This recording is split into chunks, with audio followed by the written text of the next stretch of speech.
The oldest and strongest emotion of mankind is fear, and the oldest and strongest kind of fear is fear of the unknown. Dredge, a game that stirs the depths of the soul and ignites the flames of passion for gaming once more. Its addictive gameplay, captivating atmosphere, and thrilling storyline are intervened to create a masterful experience that seeps into the mind and lingers long after the game is turned off. At first glance, Dredge may appear to be a simple fishing game with inventory management and horror elements. But beneath the surface lies a complex world that is waiting to be explored. You begin the story as a lone fisherman, washed ashore on the small port town of Greater Marrow. The mayor greets you the next morning and presents you with an old vessel, setting you on a path of discovery and adventure. The open sea stretches before you, beckoning you to explore its vast expanse. As you venture forth, you master the art of fishing, catching new species, and discover hidden treasures along the way. But the dangers of the sea are always lurking, especially at night. Supernatural events unfold around you, increasing your paranoia and affecting your journey in unexpected ways. As you delve deeper into the mysteries of the sea, you discover that something is amiss in these waters. The fish are deformed, and a mysterious man beckons you to a remote island, promising untold riches in exchange for artifacts from a sunk ship. With each artifact you uncover, the story unfolds, revealing a world of darkness and intrigue that draws you in and never lets you go. The characters are perfectly narrated, adding depth and richness to the already captivating atmosphere. In Dredge, still waters run deep, and the gameplay is just the tip of the iceberg. The true magic lies in the story, waiting to be uncovered by those brave enough to venture forth into the unknown.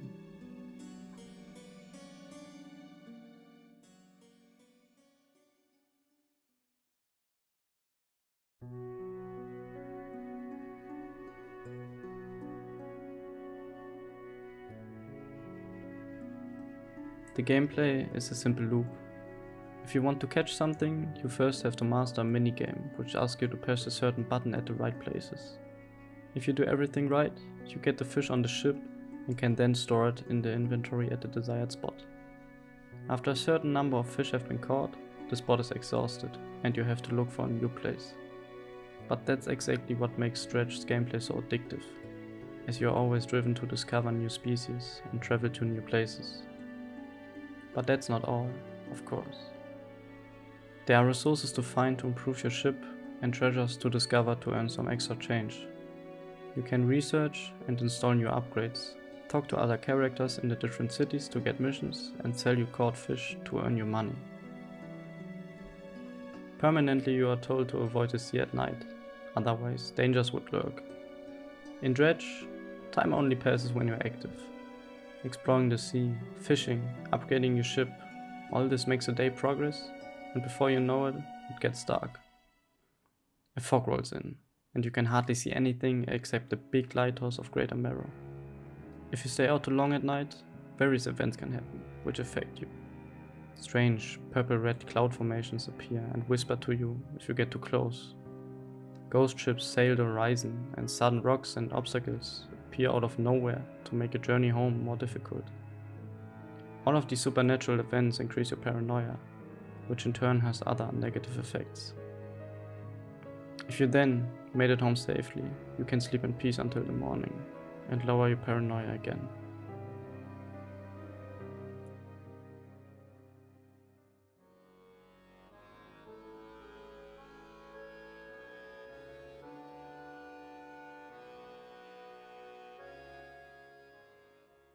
What makes this game so fascinating for me isn't the gameplay.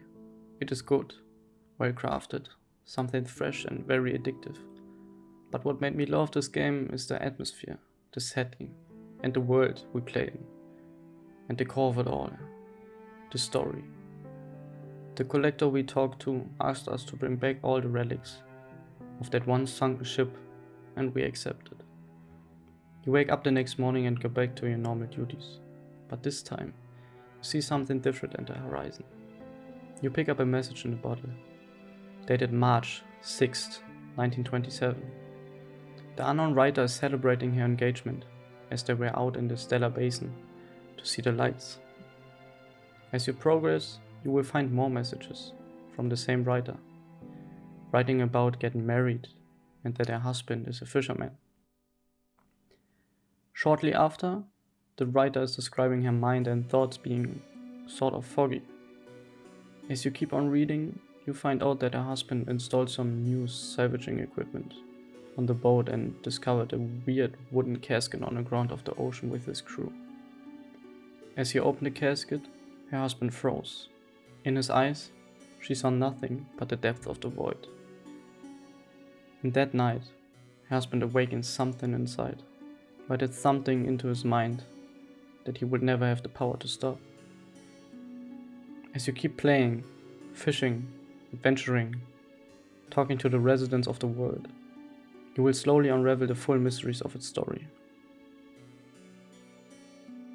If you sometime later get a hold of all 5 artifacts, you choose to visit the collector again. He talks about the final voyage you have to do, but this time he will come with you. As you accept, you and the collector will wait for the fog to thicken and sail out for the last mission. You head out to the purple light that was always shown behind Greater Marrow and start reading out loud from the Book of the Depths.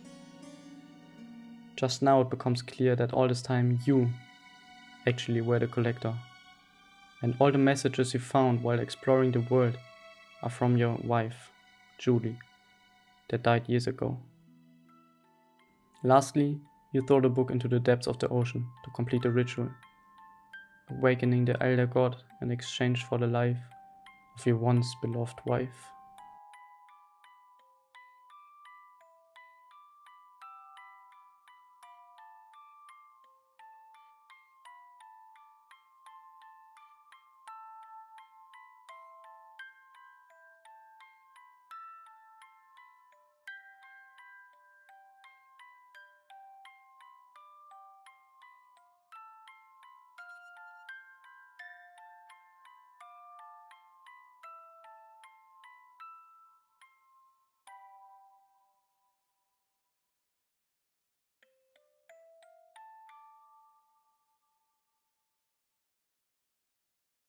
You, the fishermen, were once a resident of Greater Marrow, a small coastal town known for its thriving fishing industry.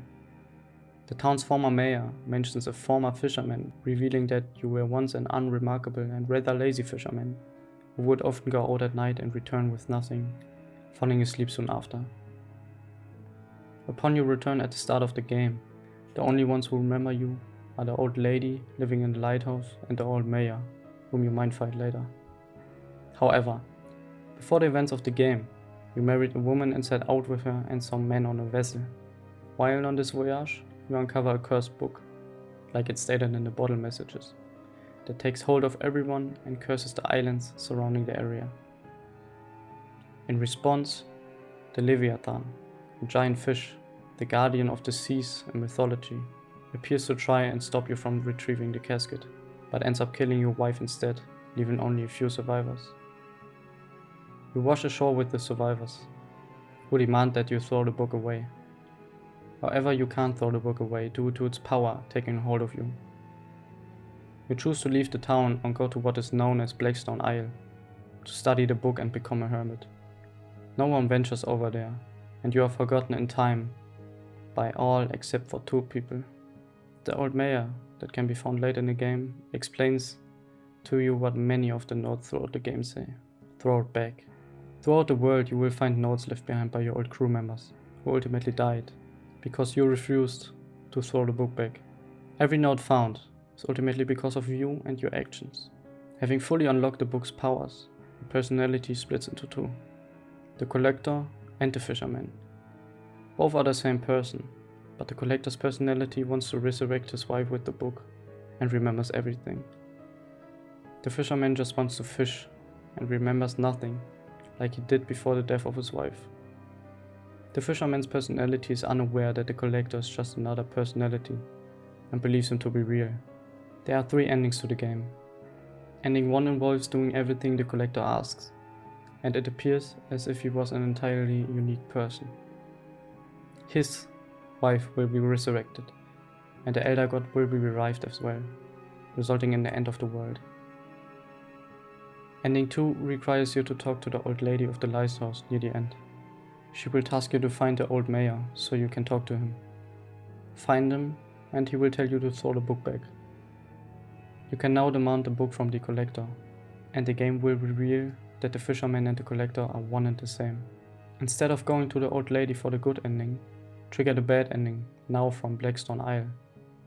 The game will mention that you and the collector are together. Arrive, and instead of the collector, it will be the fisherman reading out the book, triggering the Elder God's summoning and killing all. Ending 3 is the same as 2, but instead of continuing with the collector, you return to the old lady after remembering that you and the collector are the same person. Throw the book away, and the Leviathan will once and for all stop you from ever endangering the world again.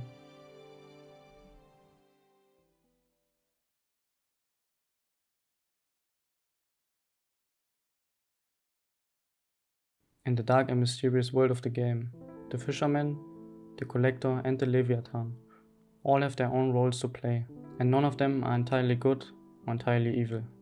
The collector is a tragic figure, consumed by grief over the loss of his beloved wife. He refused to accept her death and was willing to do whatever it takes to bring her back to life, even if it meant selling his own soul. His desperation and sorrow led him down a dark path, and ultimately resulted in him becoming a vessel for the dark powers of the book. On the other hand, the fisherman's story is one of trauma and desire to return to the simple life he once knew. He has suffered greatly, losing his wife to the cursed book and barely surviving the ordeal himself. Now all he wants to do is go back to how things used to be, when he could spend his days fishing and his nights sleeping soundly. He's not interested in power or glory, only in finding a sense of peace and normalcy. As for the Leviathan, it is not an evil creature, but rather a guardian of the seas, tasked with protecting the world from the dangerous powers of the book. It sees the fisherman and the collector as a threat to the balance of the world, and it is determined to stop them at all costs. Its powerful presence can be felt throughout the game, and players may catch glimpses of its massive form lurking in the depths of the ocean. Throughout the game, players will be faced with difficult choices that will determine the fate of these characters and the world they inhabit.